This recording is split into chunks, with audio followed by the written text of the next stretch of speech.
An emergency call used in hospitals all over the country. Code Blue alerts a special team of doctors and nurses that a patient has died.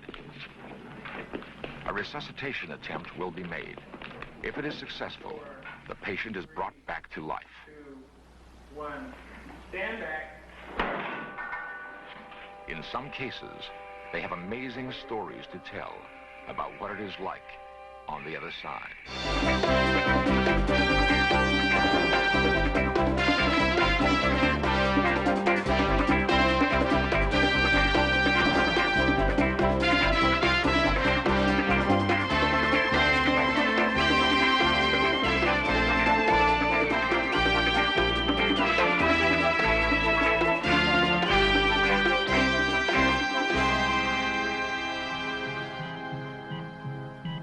What is it like to die?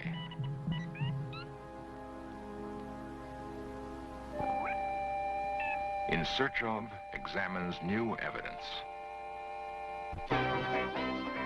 This series presents information based in part on theory and conjecture. The producer's purpose is to suggest some possible explanations, but not necessarily the only ones, to the mysteries we will examine.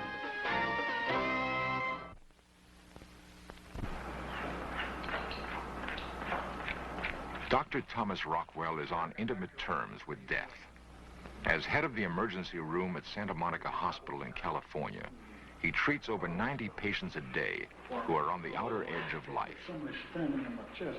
I'm going to take a deep breath. Rockwell is one of many doctors caught in the debate over what is the end of life. Sit up for me.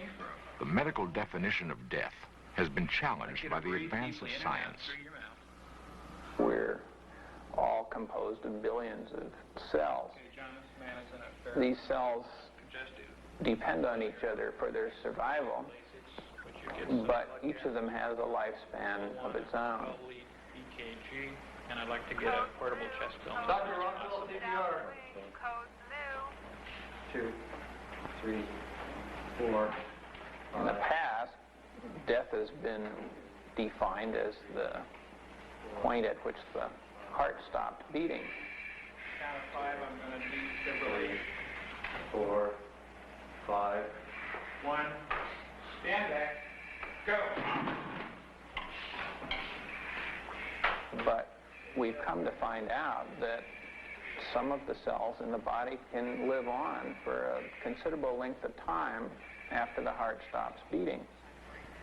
Now we have redefined death to mean death of the cells in the brain.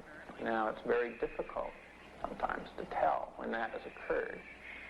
If you use the definition of death used to be used, many patients who would have been declared dead under those criteria are resuscitated and regain consciousness and go on and live a useful life. The medical profession's dilemma over the definition of death has startling implications for everyone. What is it like to die?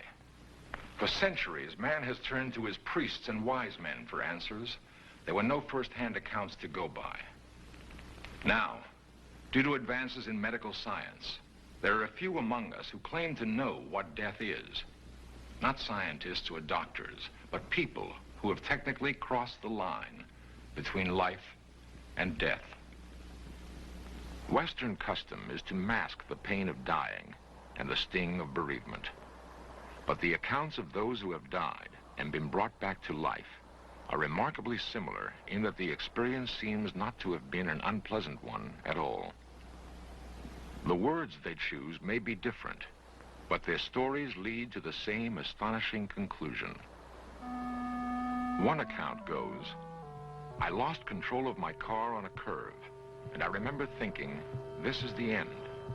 I felt like I was tumbling through a long tunnel, and then suddenly I found myself floating over the scene of the accident."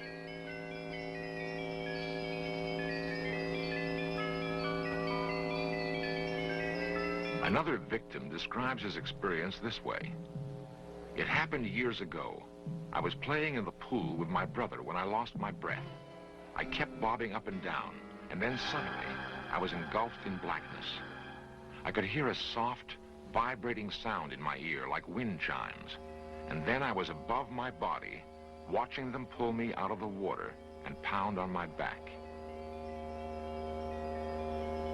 A third account also stresses the feeling of euphoria.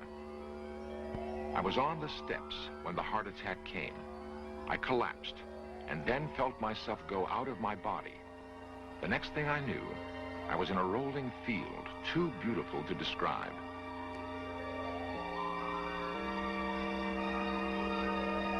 I was overcome with a feeling of utter peace and tranquility. Many have been reluctant to tell others of their encounters with the unknown, but a few have begun to speak out publicly. In 1970, I was diagnosed and told I had Hodgkin's disease. And at the time, I was unable to have any treatment because I was pregnant, and both medicine and radiation treatment were not appropriate at that time. Catherine Hayward knew she was dying. Her disease advanced to the final stage. She made plans to have her children cared for and prepared to enter the hospital with no expectation of leaving. I was 27, critically ill, terminally ill. Began getting weak, very weak, in June 1973, and called my best friend Anne, who took me to the hospital. They took her immediately into the emergency room and began to try to locate veins so that they could get some blood from her. And after that, they took her to the coronary care unit.